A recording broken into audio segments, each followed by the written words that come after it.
Good afternoon, everybody. I want to first echo the sentiments that were expressed by Mayor Horgan and Deputy Mayor Somerville. I also want to express my deepest sympathies to Jayland's family. I cannot imagine the sense of loss, the pain that they're going through right now. As Marco mentioned, you know, in his personal life, my youngest is 25 years of age as well. And I cannot imagine what life would be like without my son. So again, Mrs. Walker, Jada, I'm very sorry for your loss.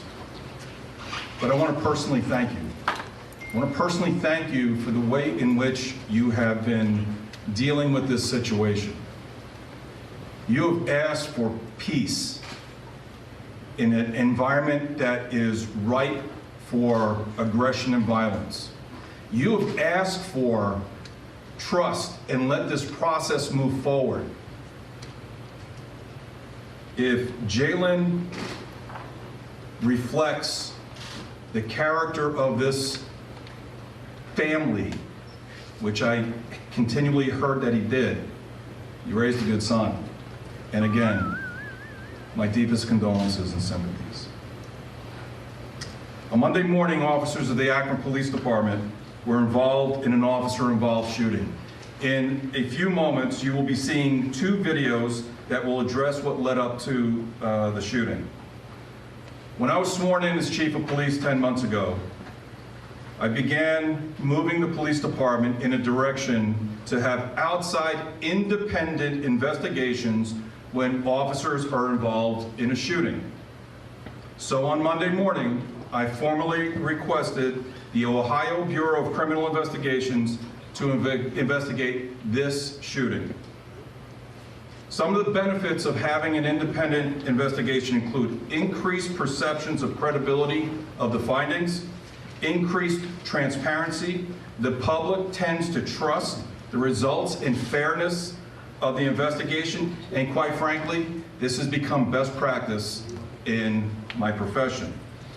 Joining us today is Mr. Joe Morbitzer, who is the Superintendent of the Ohio Bureau of Criminal Investigations. Mr. Morbitzer, I want to thank you for being here today, and I also want to thank you for your willingness to take this investigation on. At the conclusion of viewing the two videos, I will share a few comments and open up the press conference for questions. Please keep in mind that as you ask your questions, Mayor Horgan and I may not be able to answer your question. First and foremost, we may not have the information. Secondly, we don't want to do anything that directly impacts the credibility and independency of this investigation. So we are going to both be mindful of how we respond. Since I just arrived here in Ohio 10 months ago, there may be questions that you ask that I will defer to our city's chief prosecutor, Mr. Craig Morgan, or Deputy Chief Police Chief Brian Harding. At this time, we're going to play the first video, which Lieutenant Miller described to you. We hope this video will provide further context and details to the incident. Lieutenant Miller.